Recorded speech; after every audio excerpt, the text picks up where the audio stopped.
नमस्कार दोस्तों, स्वागत है आपका मेरे चैनल कथा डिलाइट पर। शारदीय नवरात्रि के तीसरे दिन दुर्गा माँ के चंद्र घंटा रूप की पूजा की जाती है। 9 दिनों तक चलने वाली नवरात्रि के दौरान माँ के 9 रूपों की पूजा की जाती है। माँ चंद्र घंटा राक्षसों का वध करने के लिए जानी जाती है। मान्यता है कि वह अपने भक्तों के दुखों को दूर करती है, इसलिए उनके हाथों में धनुष, त्रिशूल, तलवार और गदा होता है। देवी चंद्रघंटा के सिर पर घंटे के आकार का अर्धचंद्र नजर आता है। इसी वजह से श्रद्धालु उन्हें चंद्र घंटा कहकर पुकारते हैं। तो चलिए अब इसकी पूजा विधि को समझते हैं। नवरात्रि के तीसरे दिन माता दुर्गा के चंद्र घंटा स्वरूप की विधि विधान से इस मंत्र ओम देवी चंद्र घंटाए नमः का जाप कर आराधना करनी चाहिए। इसके बाद माँ चंद्र घंटा को सिंदूर, अक्षत, गंध, धूप, पुष्प आदि अर्पित करें। आप देवी माँ को चमेली का पुष्प अथवा कोई भी लाल फूल अर्पित कर सकते हैं। साथ ही साथ दूध से बनी किसी मिठाई का भोग लगाएं। पूजा के दौरान दुर्गा चालीसा का पाठ और दुर्गा आरती का ज्ञान जरूर करें। तो चलिए अब सुनते हैं माँ चंद्रघंटा की कथा को। माँ चंद्रघंटा असुरों के विनाश हेतु माँ दुर्गा के तृतीय रूप में अवतरित होती है, जो भयंकर दैत्य सेनाओं का संहार करके देवताओं को उनका भाग दिलाती है।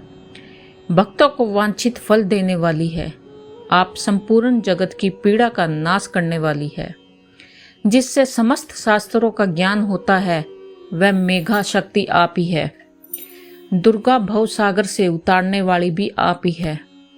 आपका मुख मंद मुस्कान से सुशोभित, निर्मल, पूर्ण चंद्रमा के बिंब का अनुकरण करने वाला और उत्तम सुरवन की मनोहर कांति से कमनीय है। तो भी उसे देखकर महिषासुर को क्रोध हुआ और सहसा उसे प्रहार कर दिया। यह बड़े आश्चर्य की बात है कि जब देवी का वही मुख क्रोध से युक्त होने पर उदय काल के चंद्रमा की भांति लाल और तनी हुई भौं के कारण विकराल हो उठा, तब उसे देखकर जो महिषासुर के प्राण तुरंत निकल गए। यह उससे भी बढ़कर आश्चर्य की बात है, क्योंकि क्रोध में भरे हुए यमराज को देखकर भला कौन जीवित रह सकता है। देवी आप प्रसन्न हो। परमात्मा स्वरूपा आपके प्रसन्न होने पर जगत का अभ्युदय होता है और क्रोध में भर जाने पर आप तत्काल ही कितने कुलों का सर्वनाश कर डालती हैं। यह बात अभी अनुभव में आई है, क्योंकि महिषासुर की यह विशाल सेना क्षण भर में आपके कोप से नष्ट हो गई। कहते हैं कि देवी चंद्रघंटा ने राक्षस समूह का संहार करने के लिए जैसे ही धनुष की टकार को धरा व गगन में गूंजा दिया, वैसे ही माँ के वाहन सिंह ने भी दहाड़ना आरंभ कर दिया और माता फिर घंटे के शब्द से उस ध्वनि को और भी बढ़ा दिया, जिससे धनुष के टंकार, सिंह की दहाड़ और घंटे की ध्वनि से संपूर्ण दिशाएं गूंज उठी। उस भयंकर शब्द व अपने प्रताप से वह दैत्य समूह का संहार कर विजय हुई। धन्यवाद।